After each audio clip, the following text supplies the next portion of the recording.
31st নাইটের উন্মাদনা প্রতি বছর আমাদের সমাজে বেড়েই চলেছে। একজন মুসলিম হিসাবে আমাদের করণীয় কি? 31st নাইটের যে অপসংস্কৃতি এবং যে অনাচার সমূহ প্রতি বছর প্রত্যেকটা মসজিদের মেম্বার থেকে ওলামায়ে কেরাম মানুষকে সে বিষয়ে সতর্ক করে থাকেন। আমাদের দায়িত্বের অনেকগুলো জায়গা আছে। সবকিছুর আগে আমাদের যে করণীয় সেটি হলো আমাদের নিজেদের আগে অনুধাবন করতে হবে, গভীরভাবে উপলব্ধি করতে হবে যে 31st নাইটের এই কালচারের ক্ষতিকর দিকগুলো কি। একটা বিষয় তো পরিষ্কার, সেটা হলো আল্লাহ রাব্বুল আলামিন কোরআনে কারীমে সূরা হাশরে বলেছেন, ওয়ালা তাকুনু কাল্লাযীনা নাসুল্লাহা ফাআনসাহুম আনফুসাহুম, তোমরা সেই মানুষদের মতো হয়েও না যারা আত্মভোলা হয়ে গেছে।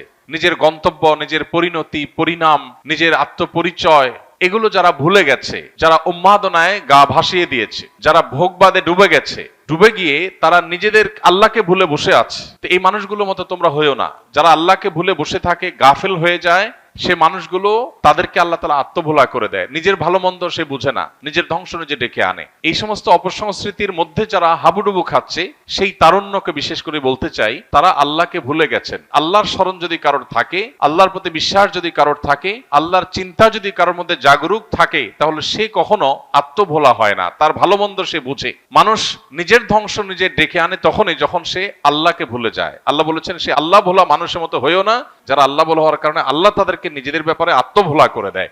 যে সমস্ত তরুণরা এই সমস্ত উন্মাদনায় লিপ্ত, তারা নিজেরাও জানে না তারা কিভাবে নিজেদের ধ্বংস ডেকে আনছে, নিজেদেরকে ক্ষতির মধ্যে ফেলছে, তাদের মাধ্যমে অন্য অনেককে ক্ষতিগ্রস্ত করছে। এই চিন্তাটুকু পর্যন্ত তাদের নাই, আত্মভোলা হয়ে গেছে। হিতাহিত জ্ঞান তাদের মধ্য থেকে দূর হয়ে গেছে, কারণ তারা আল্লাহকে ভুলেছিল। তো এই বিষয়টি আমাদের অন্তরে গেঁথে যাওয়া উচিত যে আমরা আল্লাহকে যদি সবসময় স্মরণে রাখি, তাহলে কোনো মানুষ, কোনো পাখি, কোনো অসুস্থ মানুষ, কোনো ঘুমন্ত মানুষ আমার দ্বারা কষ্ট পেতে পারে না। দ্বিতীয়ত, 31st নাইটের এই কালচার এটি এসেছে মূলত অগ্নিপূজকদের থেকে।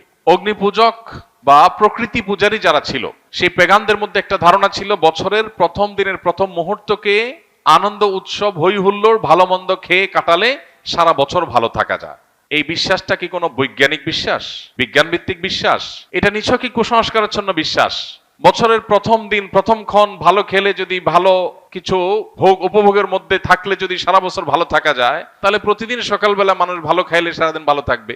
ব্যাপারটা কি সেরকম ঘটে? প্রিয় ভাইরা আমার, আমরা যারা নিজেদেরকে মুসলমান হিসেবে দাবি করি, আমাদের জন্য তো এই কালচারে গা ডুবাবার কোনো সুযোগই নেই। যে সমস্ত মানুষরা নিজেদেরকে তথাকথিত বিজ্ঞান মনস্ক বলে, তারা কোন যুক্তিতে, কোন চিন্তায় বছরের প্রথম মুহূর্তকে আনন্দ করে হই হুল্লোড় করে কাটায়? কি কারণে?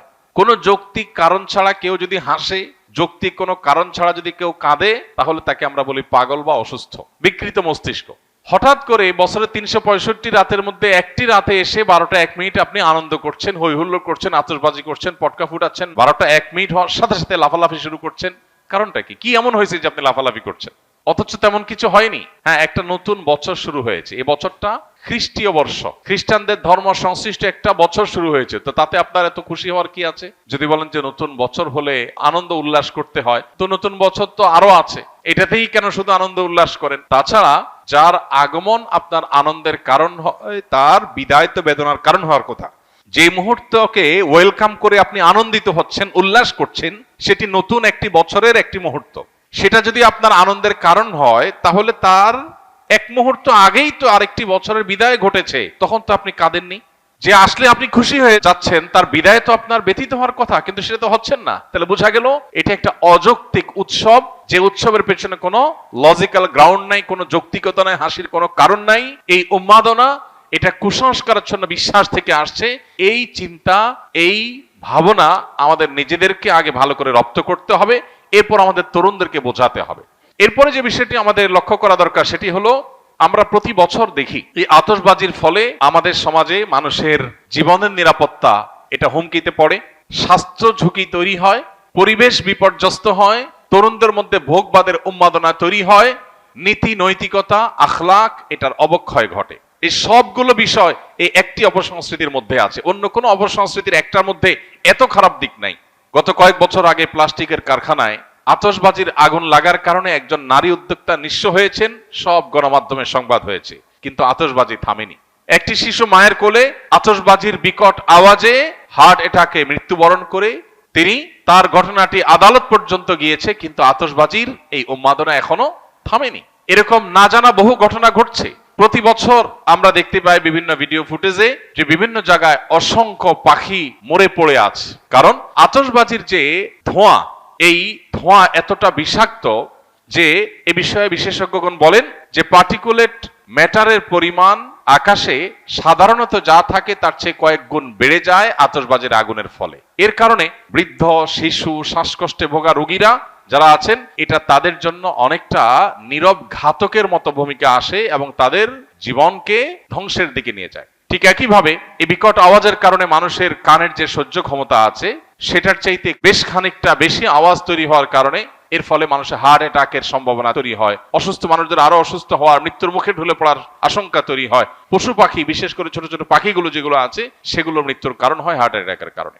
অতএব এ ধরনের একটা স্বাস্থ্য ঝুঁকি আছে। ঢাকা শহর, চিটাং শহর সহ গোটা বাংলাদেশের সব শহরগুলো প্রায় বৈদ্যুতিক তারের যে জাল, সে জালের নিচে মাথার উপরে বৈদ্যুতিক তারের বিশাল বেছানো জাল যে শহরে আছে, সেই শহরে আতশবাজির আগুন যদি কোনো জালের উপরে গিয়ে পড়ে, সেখানে শত শত মানুষ পুড়ে ছাই হওয়াটাও অস্বাভাবিক কোনো বিষয় নয়। তো এই পরিমাণ স্বাস্থ্য ঝুঁকি যেখানে আছে, পরিবেশের বিপর্যয় যেখানে আছে, যেখানে আরো নানাবিধ ক্ষতি আমাদের নিহিত আছে, তারুণ্য, তরুণ প্রজন্ম তাদের অনেকে এই রাতে মাদকের দিকে হাত বাড়ায়। যে পরিমাণ মাদকের ছড়াছড়ি এই রাতে হয়, সারা বছরে অন্য কোনো রাতে এত বেশি মাদকের ছড়াছড়ি হয় না। তাহলে মাদকের ছড়াছড়ি বলুন, অশ্লীলতা বলুন, বেহায়াপনা বলুন, অপচয় বলুন, উন্মাদনা বলুন, তারুণ্যের মধ্যে বিশৃঙ্খলা ভাব বলুন, এই সবগুলো আমাদের সমাজের বিপর্যয় ডেকে আনে।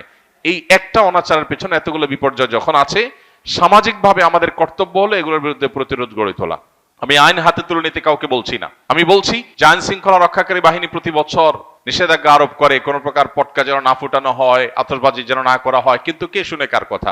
অতএব বাড়িওয়ালারা যদি তাদের ছাদগুলো বন্ধ করে রাখেন, বাবা মারা যদি তাদের সন্তানদেরকে বোঝান, এবং তরুণরা যদি তারা সংঘবদ্ধ হয়ে বিপদগামী তরুণদেরকে বোঝান, কাউন্সিলিং করেন দলে দলে, তারা যদি সমাজে অনাচার বন্ধের জন্য উদ্যোগ নেন, আইন শৃঙ্খলা রক্ষাকারী বাহিনীর ভাইদেরকে সহযোগিতা করেন, তাহলে সেক্ষেত্রে হয়তো সমাজে এই অনাচার থামতে পারে। আমরা আমাদের কাজ করে যাব, হ্যামিলনের বাঁশিওয়ালার মতো সতর্ক করে দেওয়া, মানুষকে সজাগ করা, এই কাজটা ওলামা ইকরাম করছেন, করবেন। যদি মানুষ না শুনে, আমাদের জাতিকে যদি আমরা না শোনাতে পারি, সেটা হবে আমাদের দুর্ভাগ্যজনক অধ্যায়। আল্লাহ তাআলা আমাদের তারুণ্যকে এই পশ্চিমা অপসংস্কৃতির ছোবল থেকে রক্ষা করুন। এই অযৌক্তিক উন্মাদনা থেকে আমাদের তরুণদেরকে আল্লাহ তাআলা হেফাজত করুন। এমনিতে আমাদের তরুণদের মধ্যে ভোগবাদ, উচ্ছৃঙ্খলা, উন্মাদনা, হেয়ালিপনা এগুলো এতটা চরমে পৌঁছেছে যে নীতি, আদর্শ, জীবনের লক্ষ্য, এই সব কিছু থেকে তরুণের বড় একটা অংশ ছিটকে পড়ে গেছে। তো এরকম পরিস্থিতিতে প্রতি বছর এই 31st নাইটের উন্মাদনা আমাদের তারুণ্যকে আরো জাহান্নামমুখী করে দেয়, তাদের জীবনকে আরো ধ্বংসের দিকে নিয়ে যায়। এই অপসংস্কৃতি আমাদের দেশে রাষ্ট্রীয়ভাবে নিষিদ্ধ ঘোষণা করা উচিত, এবং এটি যেন সমাজে কোনোভাবে স্থান না পায়। এটা আমাদের কালচার না। এই কৃষ্টির সাথে এই মাটির মানুষের, এই দেশের মানুষের ধর্মের কোনো কিছুর কোনো সম্পর্ক নেই। সেখানে এটাকে আমদানি করে প্রতি বছর যে পরিমাণ টাকা আমাদের তরুণদের একটা অংশ আকাশে ওড়ান, বরং যে পরিমাণ টাকা আতশবাজির নামে আগুনে পোড়ান, তার সিকিভাগ খরচ করলেও বহু শীতার্ত মানুষের, কনকনে শীতে কাঁপা মানুষের শীত নিবারণ করা সম্ভব হয়ে যেত।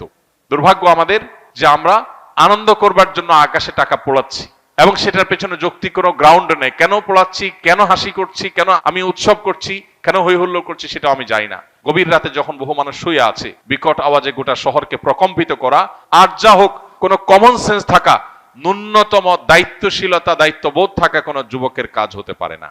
আল্লাহ তাআলা আমাদের তারুণ্যকে বোঝার তৌফিক দান করুন। একজন মুসলমান যুবকের আনন্দিত হওয়ার বহু কারণ আছে।